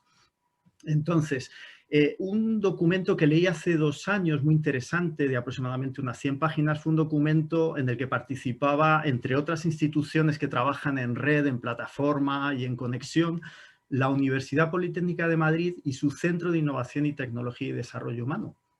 Es gente encantadora, súper capaz, multidisciplinar, y hablaban de plataformas que activan la innovación y cómo se podía darle un nuevo enfoque a la cooperación internacional y al desarrollo, hablando de prosperidad otra vez. Entonces fue muy interesante cómo después de leer esas 100 páginas, en un lenguaje técnico muy rico a nivel técnico, a nivel de investigación, la conclusión a la que estaban llegando es que para que haya éxito en el desarrollo de los pueblos, y para mí el tema rural, me da igual que estemos hablando de un pueblo en África Central o de un pueblo en Castilla-La Mancha, creo que es aplicable igual a cualquier lugar del planeta. Decían estos expertos que se habían dado cuenta de varias cosas. Para que tenga resultado, para que tenga éxito, la gente tiene que apropiarse del proyecto. No puede ser algo que venga de una agencia externa. Tiene que ser la población local la que se apropia del proyecto. Otro de los requisitos es que tienen que tener sistemas consultivos participativos que permitan que se genere un aprendizaje y un conocimiento colectivo.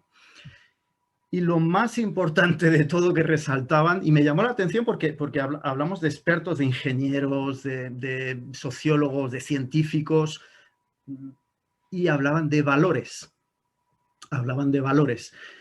Si no hay valores, es imposible que salga adelante un proyecto por mucha financiación que tenga, por muchos expertos que haya, por muy buena planificación que haya.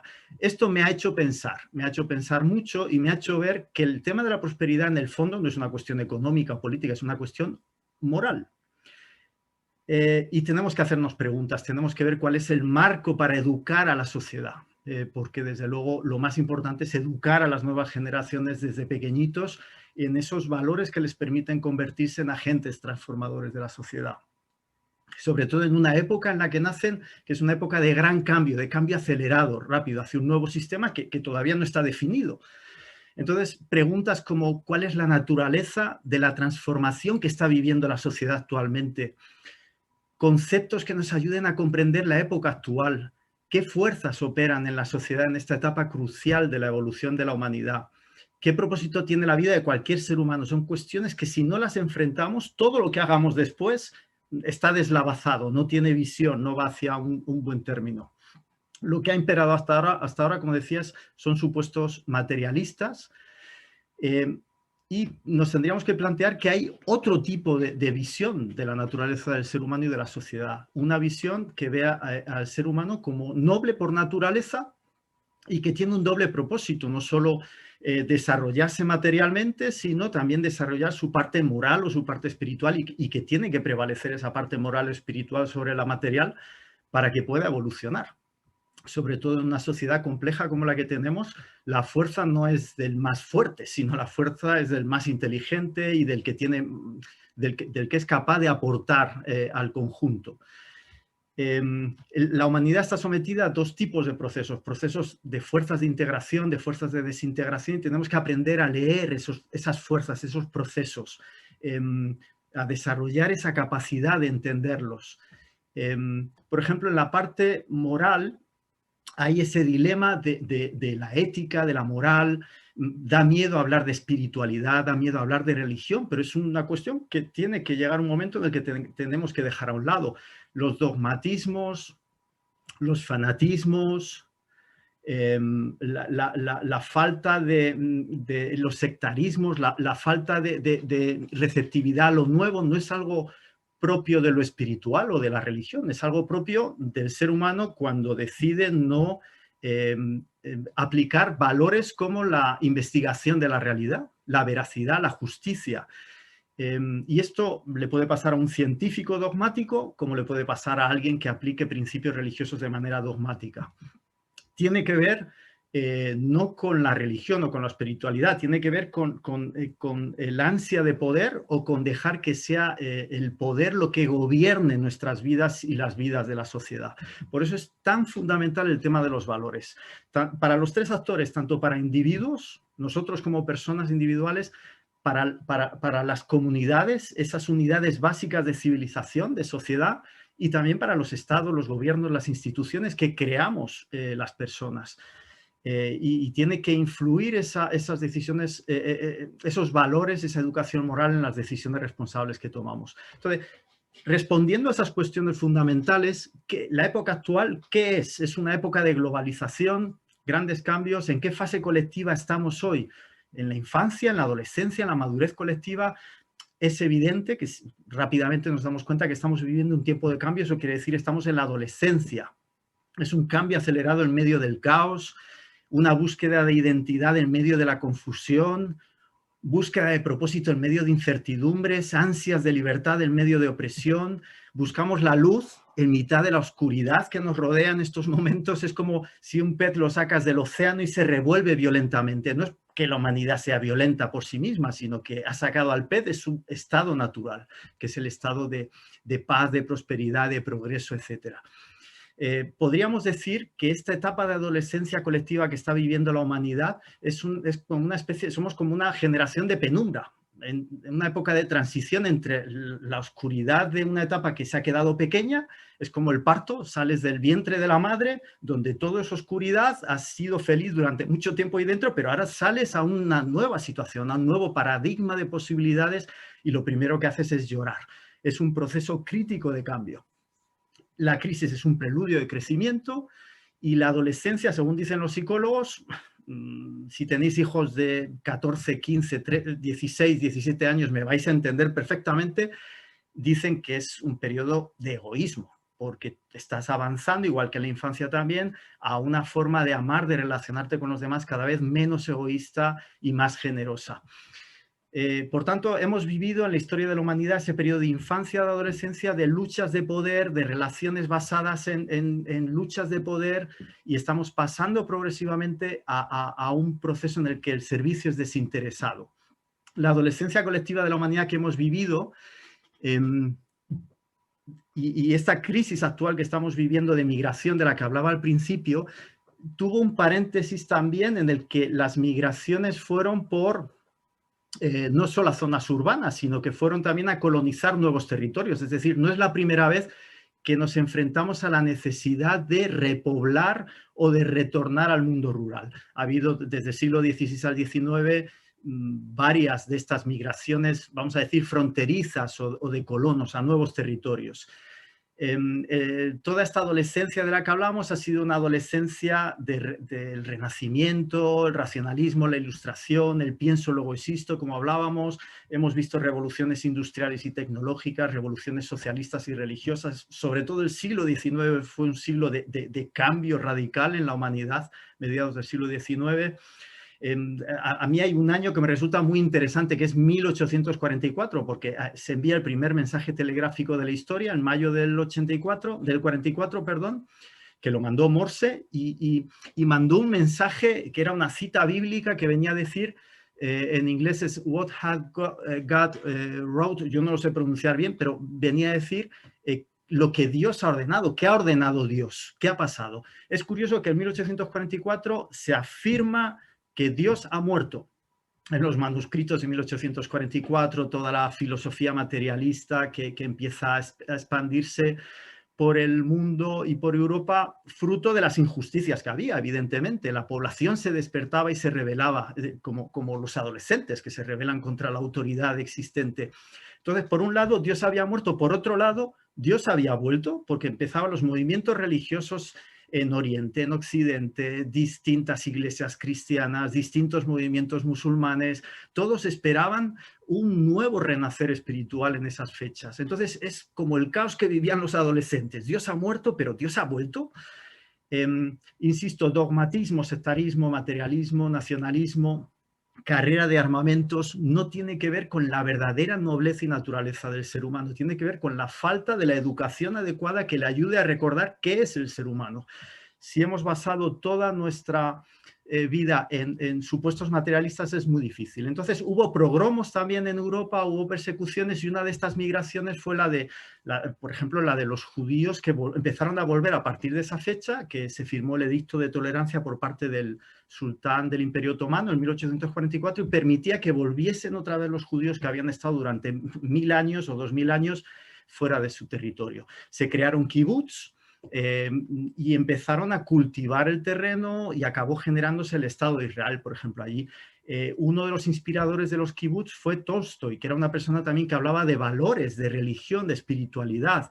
Y es muy interesante cómo, y ya voy a intentar terminar porque creo que se está acabando el tiempo, volviendo al concepto inicial de la centralidad, tenemos que comenzar por la aldea. Pero quería compartir una experiencia muy interesante de un grupo de agricultores anterior al movimiento de los kibbutz, que es una de las experiencias de colonización agrícola más interesantes de la historia moderna, y para mostrar que estamos interconectados en el tiempo y en el espacio, y que es posible. Quiero poner un ejemplo de cómo es posible que un grupo pequeñito de personas perseguidas en su país, que siguieron a un exiliado, a un desterrado, a una figura como Abdol Bahá, que se cumplen 100 años en 2021, se cumple el centenario de su fallecimiento, y que estuvo conectado por correspondencia con Tolstoy, uno de los inspiradores del movimiento de los kibbutz. En 1875 Abdol Bahá escribió un tratado, El secreto de la civilización divina, siendo un joven exiliado persa prisionero del Imperio Otomano. La dirigió a su pueblo, a Persia, a sus gobernantes que la habían desterrado junto a su padre a los 9 años. Y ahí hablaba de la unidad fundamental de la humanidad, de la reorganización de la sociedad, la transformación de sistemas económicos, comenzando por el agricultor y luego el resto de actividades. Dijo que la solución comienza con la aldea y cuando se reconstruye la aldea. Entonces, un grupito de agricultores se trasladaron de esa Persia en la que estaban perseguidos a esos terrenos de Palestina, en la frontera entre Israel y Jordania, comenzaron bajo su guía, su tutela, a cultivar, a poner en marcha procesos participativos, consultivos, inspiradores, aprendieron en la acción, con aprendizaje, tuvo un impacto en la región de muchas formas, se convirtió en un centro de aprendizaje. Después cayó el Imperio Otomano, llegó el mandato británico, se formó el Estado de Israel y en un momento dado, por temas políticos ajenos a ellos, tuvieron que dispersarse, volver a salir y buscar otros territorios. Pero esa experiencia empezó a extenderse a otros sitios y la capacidad que crearon y el conocimiento que adquirieron, tanto de ciencia como de religión, vamos a decir, comenzó a sistematizarse posteriormente en distintas organizaciones. Una de ellas en Colombia, Fundaec, fue capaz de sistematizar ese conocimiento y el proyecto que puso en marcha para aportar al mundo rural bienestar comunitario, creó un centro universitario de bienestar rural que se ha extendido por todos los continentes y hemos tenido oportunidad de trabajar con ese programa, un programa fantástico de capacitación. Fue seleccionado recientemente por la ONU como uno de los programas que pueden tener un impacto colectivo en el planeta y está centrado en la población rural. Y está basado en desarrollar capacidades, aprender a leer y responder a las realidades actuales. Entonces, estamos viendo cómo están floreciendo tanto esta como muchas otras experiencias de redes, plataformas, ecosistemas, sistemas donde hay co-creación, inteligencia colectiva, procesos de acción y aprendizaje iterativos. Tener capacidad es la suma de conocimientos y hay dos sistemas de conocimiento que tienen que trabajar juntos y que se necesitan mutuamente, la razón y la fe o la ciencia y la religión, como lo queramos llamar, pero estamos hablando de dos sistemas de conocimiento que necesitamos conjuntos. Voy a terminar con un ejemplo, plantar semillas, que es lo que queremos, ¿verdad? Y lo que se está haciendo. Para plantar semillas que estén dotadas de ese poder espiritual, vamos a decir, que ayude a cambiar los procesos hacia la aceleración de un cambio hacia el mundo rural, tenemos que comprender que una semilla necesita sol, necesita luz, como tú, Fresneda. Esa luz, ese sol, esa fotosíntesis, esa energía es la inspiración que obtenemos cada uno de algo, pero volviéndose hacia esa parte espiritual que todos tenemos y que es común a todos los seres humanos, cualquiera que sea su religión o su creencia. Esa semilla necesita agua y es la meditación, tratar de conocer nuestra realidad interior, hacer una lectura de nuestros propósitos en la vida, necesita nutrientes del suelo, de las raíces, que es el conocimiento y el estudio sistemático de la realidad social que nos rodea, formarnos para poder ser ciudadanos útiles en la sociedad. Cuando esa plantita va creciendo y sale de la tierra, fíjate que igual que el ser humano tiene una dualidad material-espiritual, el ejemplo de la plantita, de la semilla, nos ayuda a ver esa dualidad también. Cuando la plantita va creciendo, da flores. Esas flores son esos valores, ese carácter que expresa la expresión externa de esos valores tan hermosos de justicia, compasión, veracidad, unidad, etc. Posteriormente da un fruto que es el servicio, la acción social, las profesiones útiles. Empezamos a tomar decisiones responsables, aplicamos esos valores y somos capaces de contribuir al impacto colectivo. Y en un momento dado, ese frutito que se ha creado tiene unas semillas que si las vuelves a sembrar, siembran campos enteros, que es lo que está sucediendo con muchas experiencias preciosas que están pasando. Lo que estáis haciendo, Juanjo, lo que estáis haciendo, Luz, y lo que está haciendo muchísima más gente va a seguir dando frutos. Son semillas que se vuelven a plantar si están dotadas de este poder del que estamos hablando. Este poder, no hablamos de ansia de poder, sino hablamos de fuerza, de capacitación, de empoderamiento espiritual. Estas experiencias, estos aprendizajes acaban siendo sembrados y sistematizándose. Lo que hoy en día en el mundo de la empresa, de las organizaciones exponenciales, se llama escalar, que es una palabra muy bonita, pero bueno, para mí es como volver a sembrar esa semilla y compartir ese aprendizaje, acompañar, capacitar, influir en los discursos de acción social. ¿Es fácil? ¿Es sencillo? En absoluto. ¿Es rápido, inmediato este cambio? Para nada, no. ¿Es posible? Tampoco, es inevitable. Igual que creo que en lo inmediato la humanidad va a seguir sufriendo hasta que no cambie e incorpore esa dimensión espiritual y moral a todo lo que estamos haciendo ya y que se está aprendiendo mucho, como el informe que comenté de la Universidad Politécnica de Madrid, vamos a seguir sufriendo, pero estamos sufriendo hacia adelante, porque también hay procesos constructivos, fuerzas integradoras que están moviéndose, no salen en los telediarios, pero son maravillosas y ojalá que tengamos más oportunidad de seguir hablando de ellas. Muchísimas gracias. Gracias, Noé. La verdad que ha sido una exposición sumamente lúcida y clarificante, ¿no? Que el ser humano, por no tener exclusivamente una dimensión biologicista, de no ser solamente una entidad biológica, hay otras fuerzas que le mueven en la toma de decisión y le mueven a hacer o no hacer aquellas cosas que elecciona, ¿no? Y sin duda alguna estas fuerzas son relevantes, ¿no? tan relevantes como las otras fuerzas técnicas, ¿no? Y la podemos englobar estas fuerzas con la palabra espiritualidad o cualquier otra palabra que pueda identificarnos o humanizarnos, ¿no? De que hay otra dimensión que está en el ser humano, que toma las riendas y da y quita capacidades, ¿no? La verdad que ha sido muy clarificante tu exposición. Siento para todos de la mesa y la gente que nos está siguiendo, hemos superado nuestro tiempo, hemos tratado de ser fieles, al menos con el final de la mesa, porque hasta ahora no hemos podido ser muy fiel con los tiempos de exposición, pero sí que hemos sido fieles para no extender la mesa más allá de las 20 horas que más o menos se estipula, ¿no? Teníamos, permítanme, no sé si ha habido algunas preguntas por ahí, pues bueno, al menos no tengo aquí constancia en el chat de ninguna pregunta. Bueno, así queda de que no hemos fallado en este aspecto, de que no hayamos dado respuesta a las preguntas. Yo sí que tenía preparada una pregunta, pero bueno, se queda para otra ocasión. Ya tendremos que tener más mesas para ir explorando, para ir desengranando, para ir incluso revisando, ¿no? De pues, lo que hemos hablado, pues bueno, dentro de un año, dentro de un tiempo, pues dónde hemos llegado, qué logros hemos tenido, qué retrocesos hemos tenido, qué hemos aprendido de todo este proceso, ¿no?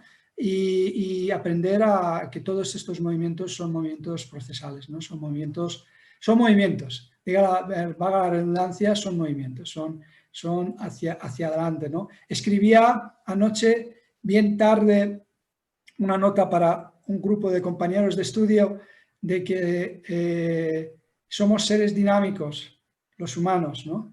Y tenemos que aprender a no nutrirnos exclusivamente de lógicas estáticas. Y porque esas lógicas estáticas hacen rígido, ¿no? Es decir, tendríamos luego conceptos muy rígidos que no nos permite amoldarnos, ¿no?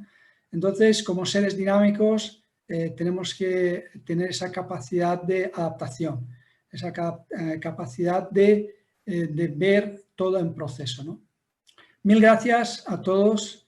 La verdad que ha sido más allá de lo estupendo. Es decir, yo creo que pocas palabras podrían justificar o describir vuestra aportación, vuestro trabajo día a día, lo que habéis aportado a la mesa. Me queda por simplificar con la palabra gracias. Pero bueno, esa es la limitación lingüística. ¿Qué le vamos a hacer, no? Porque esta otra gracias que quisiera yo enviaros, ¿no? Desde estas emociones, desde estos sentimientos, ¿no? Desde esa interioridad. No los puedo enviar por WhatsApp o por videoconferencia y bueno, tenemos que conformarnos con esa simplicidad de gracias, ¿no? Vamos terminando la mesa. Voy a cortar la conexión que tenemos en directo en YouTube, dando gracias también a todas las personas que nos han seguido. Tengo aquí yo en la estadística que ha habido más de 54 reproducciones, es decir, que nos han seguido 54 personas en directo y tendremos el vídeo subido mañana mismo, pues para aquellas personas que no nos han podido seguir en directo, para poder consultar la mesa en diferido, ¿no? Habrá próximas mesas muy interesantes también. Una de ellas será sobre la importancia de la igualdad y su urgencia. Es un tema, uno de los temas que tenemos que de explorar y tenemos que profundizar porque realmente hoy, es decir, en el siglo XXI, en Europa, en Occidente, teniendo esas brechas de desigualdad, pues no son tan comprensibles, ¿no? Ya en otras partes puede ser, pero en el Occidente ya no hay tanta excusa, ¿no? Tenemos las excusas justas. Entonces vamos a tratar ese tema. Y otro de los temas que vamos a tratar en las próximas mesas va a ser el tema de la educación en el siglo XXI, ¿no? Tenemos que abordar ese tema para comprender qué significa eso, ¿no? Porque parece que hemos tenido una educación sumamente instructiva, más que de educación, ¿no? Excesivamente instructiva, ¿no? Como si fuéramos robots, ¿no? Que había que alinear. Y necesitamos de otras educaciones donde incorporan otros elementos de valor, ¿no? Y luego vamos a iniciar un nuevo ciclo de entrevistas a diferentes autores, a personas, para conocer también su trabajo y su aportación. Termino con ello la retransmisión y dando gracias a todos por compartir con nosotros hoy esta mesa redonda.